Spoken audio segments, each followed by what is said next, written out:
Hello friends, मैं advocate Vijay Gupta from ITX consultancy private limited आज एक नए और बहुत ही इंपॉर्टेंट टॉपिक के बारे में आपके साथ डिस्कस करने जा रहा हूं। मेरे पास बहुत सारे लोगों की फ़ोन कॉल्स आती हैं जिनमें उनका एक बड़ा कॉमन सा क्वेश्चन होता है कि सर हमने अपना ट्रेडमार्क या तो खुद फाइल किया या किसी अदर पर्सन से फाइल करवाया है।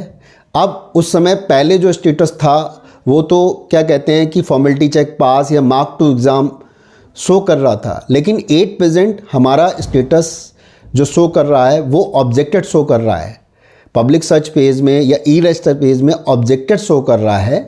तो ये ऑब्जेक्शन क्या होता है, ऑब्जेक्शन क्यों आया है और किस सेक्शन के थ्रू आया है, इसके अलावा क्या ऑब्जेक्शन रिमूव होगा या नहीं होगा, होगा तो कैसे होगा, और अगर रिमूव होगा तो कितने टाइम में होगा, कहीं हमारी फाइल कैंसिल तो नहीं हो जाएगी।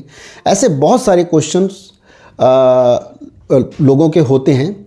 ठीक है, ये वीडियो आपके उन्हीं क्वेश्चंस का आंसर देने की कोशिश करी गई है।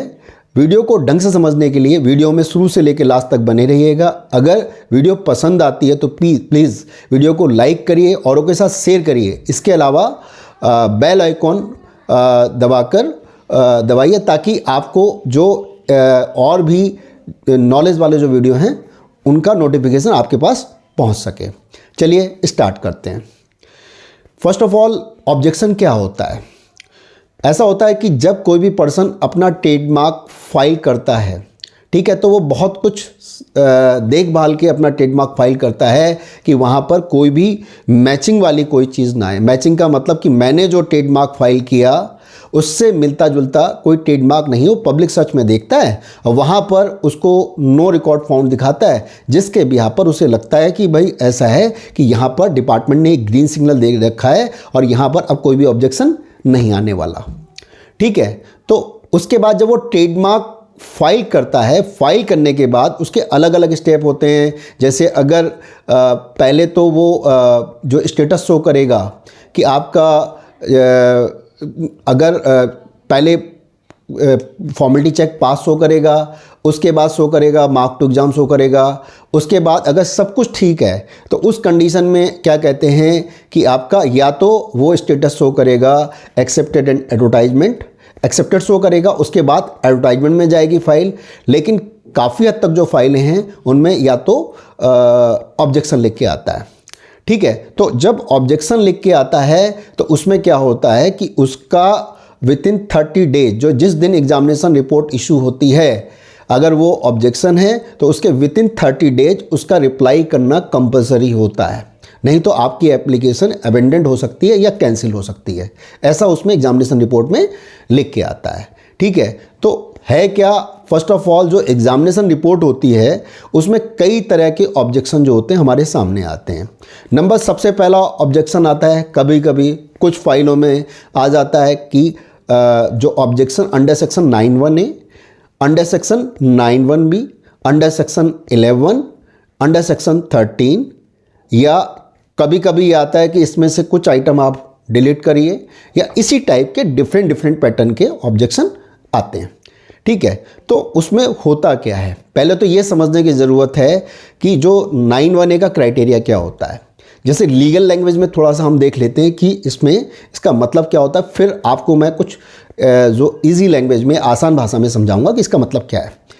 Section 91A tells us that if someone applies for a trademark which is not unique or different, then the trademark examiner can refuse it. This means that if the trademark does not help to identify one person, goods or service from another. इसका मतलब क्या जाता है? सबसे पहली बात तो इसमें 91A का मतलब ये है कि आपका जो ट्रेडमार्क है वो क्या कहते हैं कि एक बड़ा कॉमन सा है। ठीक है, और वो इस तरह का है कि जो डिपार्टमेंट किसी एक पर्सन को, वो सबके लिए है और उसका जो राइट है, उसके ओवरऑल राइट वो डिपार्टमेंट किसी एक पर्सन को नहीं दे सकता। ठीक है, जैसे इसके कुछ एग्जाम्पल मैं बता दूं। सबसे पहला जो 91A कहता है, जैसे जियोग्राफिकल नेम। जियोग्राफिकल का मतलब जैसे नाम से ही हमें पता चल रहा है कि आपका जैसे कुछ नाम ऐसे होते हैं कि लोग कंट्री या क्या कहते हैं स्टेट या सिटी के नाम पे रख देते हैं। ठीक है, अब जैसे मान लेते हैं कि काफ़ी कुछ ट्रेडमार्क में लोग इंडिया डाल देते हैं। ठीक है, या अगर कोई भी स्टेट में कोई जगह कोई सिटी फेमस है तो वहाँ पर उस सिटी का नाम ले लेते हैं। जैसे मैं बता दूं, राजस्थान में तो वैसे सारे ही शहर फेमस हैं, लेकिन ख़ास तौर से जयपुर है या जोधपुर है और या आपका अजमेर आ जाता है। ठीक है, तो उसमें कई बार लोग क्या करते हैं कि जैसे जयपुर साथ में ऐड करके वो अपने उसे ब्रांड बनाने की कोशिश करते हैं, कुछ भी जोड़ दिया, मान लेते हैं जयपुर प्रिंट है या जयपुर कुछ भी जयपुर में ऐड कर दिया जाता है और वो ट्रेडमार्क फाइल कर देते हैं। ठीक है, या आपका दिल्ली के नाम से डाल दिया, मुंबई के नाम से डाल दिया, कोलकाता के नाम से डाल दिया, या आपका क्या ग्वालियर के नाम से डाल दिया, उज्जैन के नाम से डाल दिया। तो है क्या कि अगर आप किसी जगह के नाम से कोई ट्रेडमार्क आप फाइल करते हो तो आप ये समझ के चलो कि उसमें 9(1)(a) का ऑब्जेक्शन आपके पास आना ही आना है। ठीक है, अच्छा, कई बार कुछ लोग इस तरह का एक्सक्यूज़ लेके चलते हैं कि सर जो हमने जैसे इंडिया नाम ऐड करते हैं तो कुछ ब्रांड ऐसे हैं कि जिसमें इंडिया जुड़ा हुआ है फिर भी वो ट्रेडमार्क रजिस्टर्ड हैं।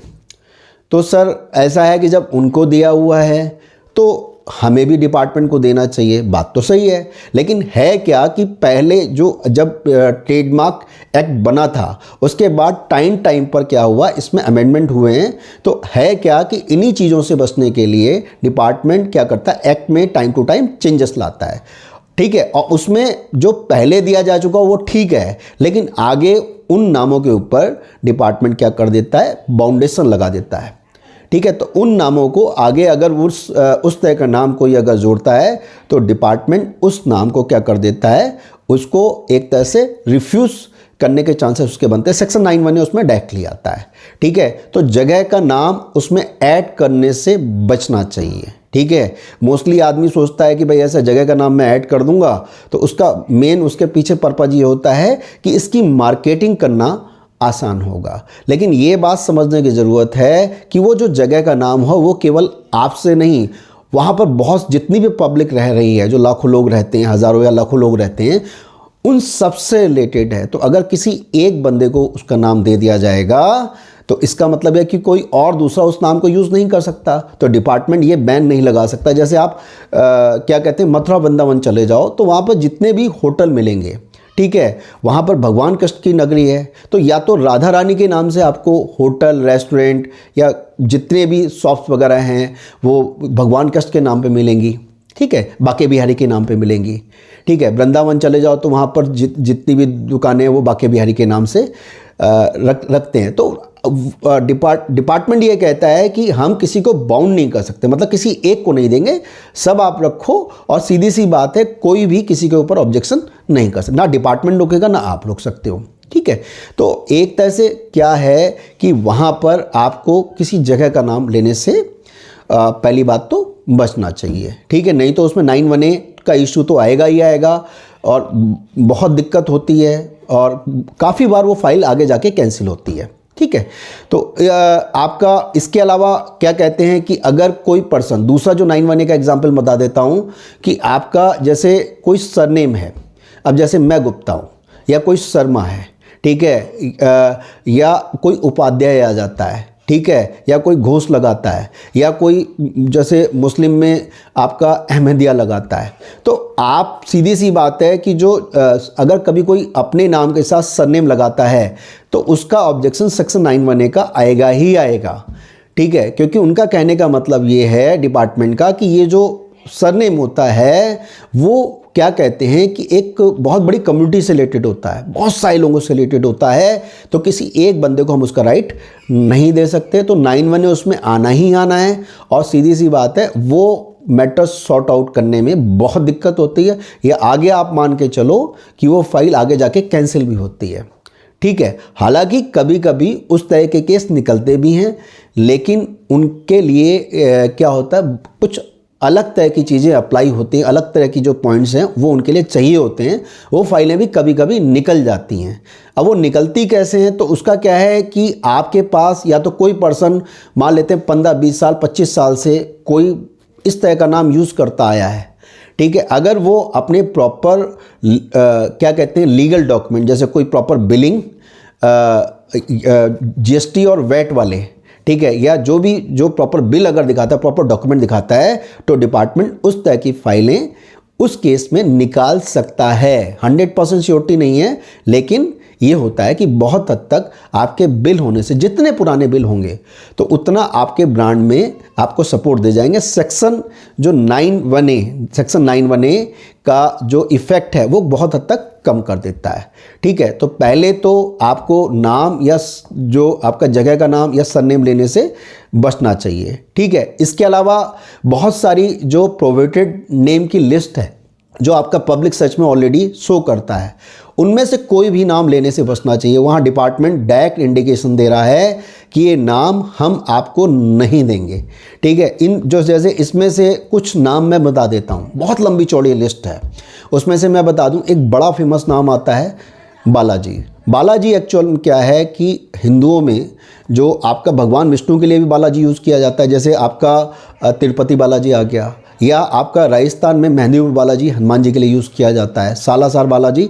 तो है क्या कि जो बालाजी जो शब्द है उसमें रेस्ट्रिक्टेड लिस्ट में आता है। अगर कोई भी बालाजी के नाम से कोई भी एप्लीकेशन फाइल करेगा वो कभी भी पास नहीं होगी, ठीक है। या आप किसी भी क्लास में आप चेक करके भी देख लेना कि वहाँ पर आपको वो जो एप्लीकेशन है मोस्टली आपको कैंसिल मिलेंगी, ठीक है। तो अब इसमें इसके अलावा क्या कहते हैं, जैसे इसके कुछ एग्जांपल मैं बता देता हूँ। जैसे अशोक चक्र है, ठीक है, अशोक चक्र हो गया, या कोई जैसे छत्रपति शिवाजी महाराज हैं, ठीक है। जो सिख कम्युनिटी में जो जितने भी गुरु हैं, जैसे गुरु गोविंद सिंह जी, गुरु नानक जी, या क्या कहते हैं गोविंद बल्लभ पंत, या क्या कहते हैं सरदार वल्लभ भाई पटेल, ये ऐसे बहुत सारे एग्जाम्पल हैं, ठीक है। जो सीधी सी बात है कि कोई भी पर्सन अगर इस तरह के नाम का ट्रेडमार्क लेने की कोशिश करता है तो डिपार्टमेंट क्या कहते हैं वो नाम उसको नहीं देगा। वो सीधी सी बात है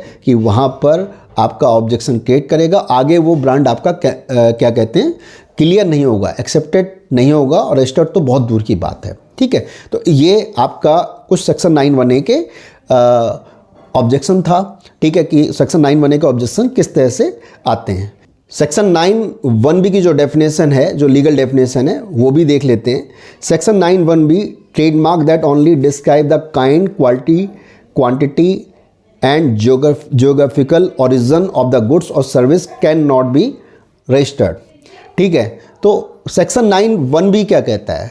सेक्शन 9(1)(b) में ये कहता है कि आप जिस तरह के प्रोडक्ट में आप डील कर रहे हो, जिन गुड्स में आप डील कर रहे हो, ठीक है, जिन सर्विसेज में डील कर रहे हो, तो अगर उन गुड्स या सर्विस को अपना ब्रांड नेम बनाने की अगर आप कोशिश करते हो तो भी डिपार्टमेंट क्या करता है कि सेक्शन 9(1)(b) का इशू लाता है। या जैसे फॉर एग्जांपल आपका कोई अगर जीन्स में डील कर रहा है तो अपने ब्रांड नेम के साथ जैसे AB है तो AB जीन्स कर दे, AB शर्ट कर दे, ठीक है। तो या कोई मसाले में डील कर रहा है तो अपने जेट प्लस फिर लास्ट में लिखे स्पाइसेस लिख दे या मसाले लिख दे, तो वहाँ पर सेक्शन 9(1)(b) का इशू खड़ा होता है, ठीक है। तो या आपका जैसे कोई भी जो वर्ड है जो आपके जो गुड्स या सर्विस के क्वालिटी या नेचर को बताए, तो उस केस में आपका सेक्शन 9(1)(b) का इशू आता है। अगर उसमें आपके ब्रांड नेम में उसका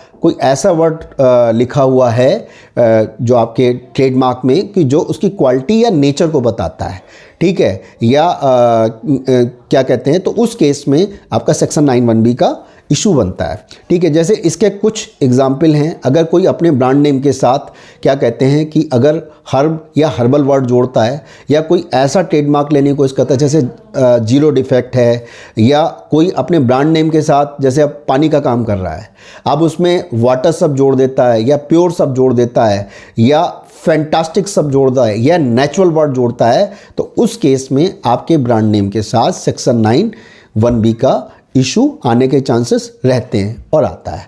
ठीक है, तो आपको अगर इन पॉइंट्स को आप फॉलो करते हो और तो उस केस में आप जो आपके इस तरह के ऑब्जेक्शन से सेक्शन 9(1)(a) और सेक्शन 9(1)(b) के ऑब्जेक्शन से आप बच सकते हो। ठीक है, इसके अलावा क्या कहते हैं कि आपका कई बार कुछ लोग क्या करते हैं कि जैसे किसी भी चीज़ की जो शॉर्ट फॉर्म है, किसी केमिकल की शॉर्ट फॉर्म है, ठीक है, तो उसको क्या कहते हैं कि उसको आपका ब्रांड नेम बनाने की कोशिश करते हैं। मतलब कुछ भी केमिकल है और उसकी जो शॉर्ट फॉर्म है, अगर वो उसे ब्रांड नेम बनाएंगे या तो उस केस में आपका सेक्शन 9(1)(b) का इशू बनता है। ठीक है, तो इन पॉइंट्स को आपको ध्यान रखना है कि इनको लेने से आपको बचना है। ठीक है, इसके अलावा अब जो तीसरे तरह का जो ऑब्जेक्शन आता है, जो मेन ऑब्जेक्शन आ जाता है, वो आपका सेक्शन 11 का ऑब्जेक्शन आ जाता है। ठीक है, तो सेक्शन 11 का जो ऑब्जेक्शन है, जो इसकी लीगल डेफिनेशन है, वो क्या कहती है? अ trademark shall not be registered if it is either identical or similar to an earlier trademark and the goods or service covered by the two trademark or are also similar। ठीक है, अब इसको जैसे सेक्शन 11 को समझ लेते हैं। इसको समझना बड़ा आसान है।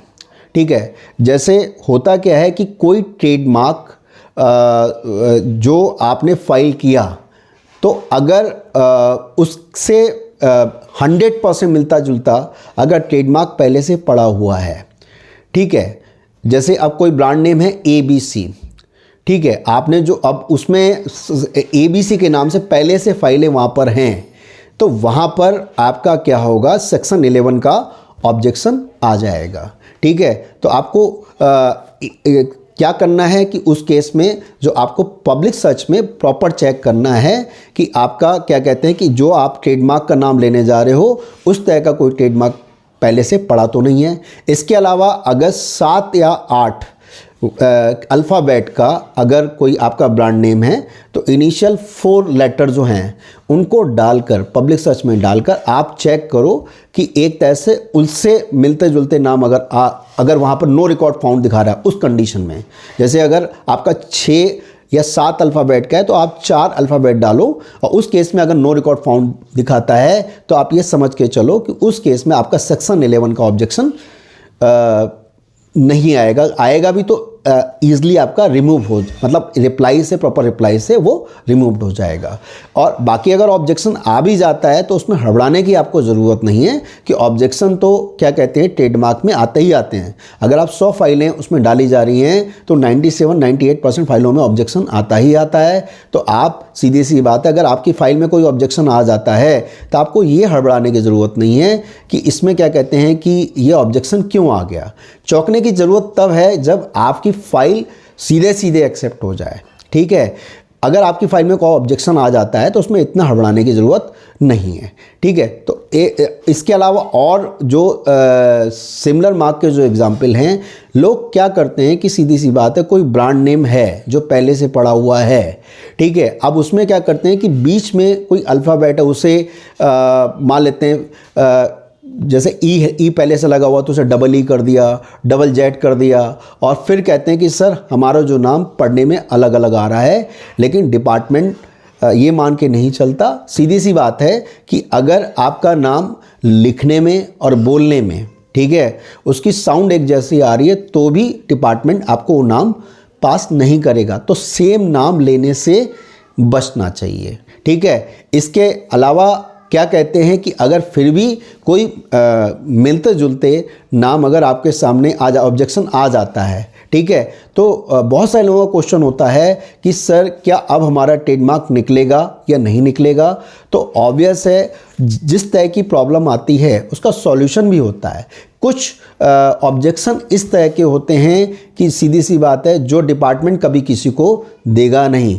ठीक है, तो उस कंडीशन में उसके लिए परेशान होना बेकार है। अगर कोई बालाजी के नाम से कोई ट्रेडमार्क फाइल कर देता है तो आप कितना ही रिप्लाई करा लो या कुछ भी कर लो, वो आपका डिपार्टमेंट वो नाम आपका क्लियर नहीं करेगा। वो फाइल क्या कर दें, आपको छोड़ देनी चाहिए। ठीक है, इसके अलावा क्या कहते हैं कि आपका अगर कोई ऑब्जेक्शन क्रिएट हो जाते हैं तो उनको क्या कहते हैं तेज़ी से निकालने का तरीका क्या है। ठीक है। तेज़ी से क्या मतलब ये होता है कि आप डिपार्टमेंट अपनी एक जो टाइम है, जैसे मान लेते हैं आपका जो भी डिपार्टमेंट जो लीगल प्रोसेस में टाइम लगता है, जैसे फॉर एग्जांपल अगर आप ट्रेडमार्क फाइल करते हो तो उसकी प्रोसेस में जो भी एग्जामिनेशन रिपोर्ट आने में एक एवरेज टाइम जो देखा गया है वो 25 to 30 डेज़ लगता है।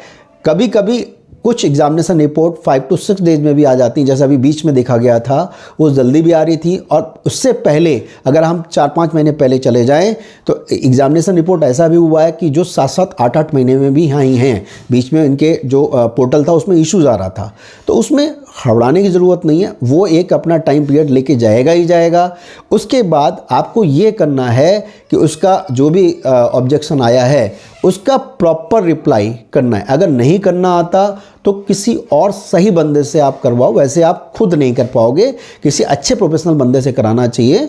और इसके अलावा अगर कोई भी सही बंदा होगा, वो सीधी सी बात है उसकी फ़ीस एक नॉर्मल लोगों से या नॉर्मल प्रोफेशनल से हमेशा फ़ीस थोड़ी सी ज़्यादा होगी, क्योंकि है क्या कि कम फीस वाला कम रेट में काम तो कर देगा, लेकिन कई बार इतना उटपटांग काम कर देता है कि आपकी अच्छी खासी फाइल जो है वो बेकार हो जाती है। तो इस बात का आपको ध्यान रखने की ज़रूरत है। आपको सबसे पहली बात तो जब आपकी फ़ाइल में ऑब्जेक्शन आता है तो उसमें आपको ये ध्यान रखना है कि उसमें सारा खेल उसकी लीगल ड्राफ्टिंग का होता है। उसकी ड्राफ्टिंग अगर सॉलिड है तो बहुत हद तक आपकी फ़ाइल, ठीक है, एक्सेप्ट होने के चांसेस बढ़ जाते हैं। हो सकता है कि आपका केवल रिप्लाई से ही काम हो जाए, लेकिन बहुत बार वहाँ से वो फाइल हियरिंग में भी चली जाती है, तो परेशान होने की ज़रूरत नहीं है। अगर कोई आपका ट्रेडमार्क ऑब्जेक्ट क्या कहते हैं रिप्लाई से अगर क्लियर नहीं हुआ तो उस केस में आगे जाके उसकी हियरिंग आती। हियरिंग एकदम से नहीं आती, ठीक है। हियरिंग आने में आपका अगर मान लेते हैं कि आपका 5 ज्यूरिडिक्शन है, तो जिसमें से कोलकाता की जो हियरिंग है वो 1 साल के अराउंड लेके जाती है, एक एस्टिमेटेड टाइम है। जो दिल्ली और बॉम्बे की जो फाइल है वो करीबन 2-2.25 या 2.5 साल लेके जाती है। चेन्नई की और की फाइल भी आपका करीबन 1.5 साल के अराउंड टाइम लेके जाती है। अहमदाबाद की 1.5 से 1.25-2 साल का टाइम लेके जाती है।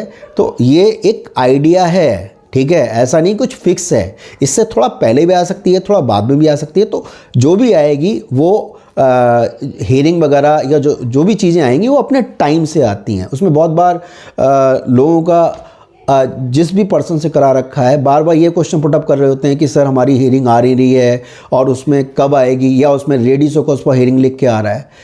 होता क्या है कि उसमें जब आपका वो मैटर हियरिंग में जाता है तो इन फर्स्ट डे उसमें ready show cause for hearing लिख के आ जाता है, लेकिन इसका मतलब ये नहीं है कि डिपार्टमेंट ने आपकी हियरिंग अभी दे रहा है। आपकी हियरिंग क्या होगा, आने में अभी अच्छा खासा टाइम है, ठीक है। हियरिंग में जाने के बाद करीबन 2 साल के आसपास, अगर दिल्ली और बॉम्बे की फाइल है, 2 साल के एस्टिमेटेड टाइम लगता है, ठीक है। और हियरिंग आने से पहले जब भी हियरिंग आती है तो 1 महीने पहले क्या होता है कि जो भी उसमें मेल आईडी ई रजिस्टर पे विजुअल है उसके पास क्या कहते हैं कि उसका एक तरह से मैसेज आ जाता है, ठीक है, कि आपका हियरिंग इस डे है, ठीक है।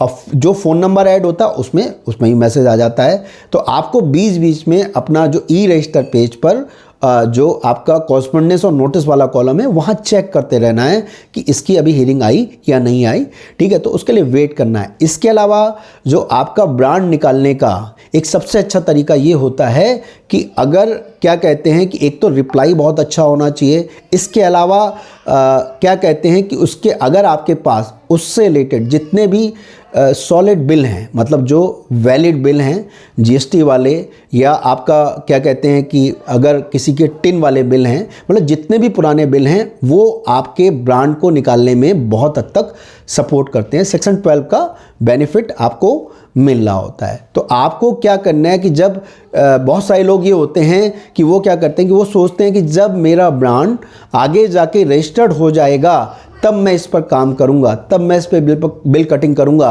तो वहीं पर आप सबसे बड़ी गलती कर रहे होते हो। आपको क्या करना है कि जब से आप ट्रेडमार्क आपने फाइल किया उसके इमीडिएट आप क्या कर सकते हो कि उसमें काम करना स्टार्ट करो और उसमें सेल के बिल या परचेज की बिल आप देना और लेना स्टार्ट करो और उनको संभाल के रखो, ठीक है। इसके अलावा जो भी आप ऐड वगैरह कर रहे हो कि जो डिफरेंट सोशल मीडिया में या अमेजन या फ्लिपकार्ट के जो भी आपके पास डाटा अवेलेबल है या आपकी वेबसाइट है, तो उन सब डाटा को आपको क्या करना है, संभाल के रखना है। वो सब आपके ब्रांड को निकालने में हेल्प करेंगे, ठीक है। और इसके अलावा उस ब्रांड को निकालने में जो सबसे बड़ा रोल होता है कि जो पर्सन आपके ब्रांड में एक चाणक्य का रोल पार्टिसिपेट कर रहा है, जो भी आपका लीगल एडवाइज़र है जो वहाँ बैठकर हियरिंग ले रहा है, वो बहुत कुछ ब्रांड निकालना उसकी नॉलेज के ऊपर डिपेंड करता है। कई बार ऐसी फाइलें हमारे सामने आई हैं कि जिसमें सामने वाले पर्सन है जो एप्लीकेंट है उसने किसी और से हियरिंग करवाई। अब था क्या, नॉलेज नहीं थी, ठीक है, और ऑफिसर ने कह दिया कि सर ये क्या कहते हैं नाम मिलता जुलता, ये ब्रांड नेम आपको वापस लेना पड़ेगा।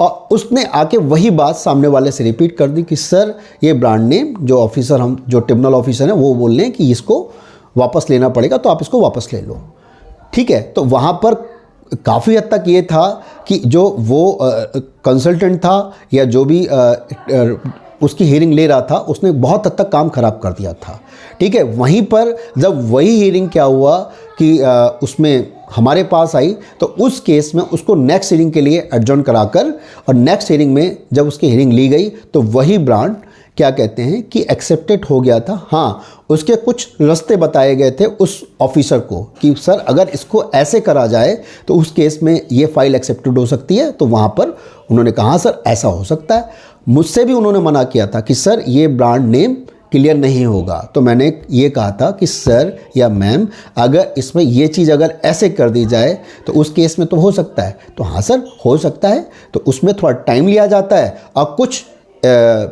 प्रोसेस करी जाती है, लीगल प्रोसेस करी जाती है और काम हो जाता है। तो बहुत सारी फाइलें ऐसे निकलती हैं, लेकिन उसके लिए नॉलेज होना बहुत ज़्यादा ज़रूरी है, ठीक है। तो ये कुछ पॉइंट्स थे जो section 91A, section 91B, section 11 से रिलेटेड मैंने आप लोगों से डिस्कस किए, ठीक है। और इसके अलावा एक बड़ा बेसिक क्वेश्चन होता है, बहुत बार आदमी ये कहता है कि सर जो मैंने ये ट्रेडमार्क फाइल किया है, ठीक है, तो ये क्या कहते हैं रजिस्टर्ड भी हो गया, तो क्या मेरा होल लाइफ के लिए हो गया?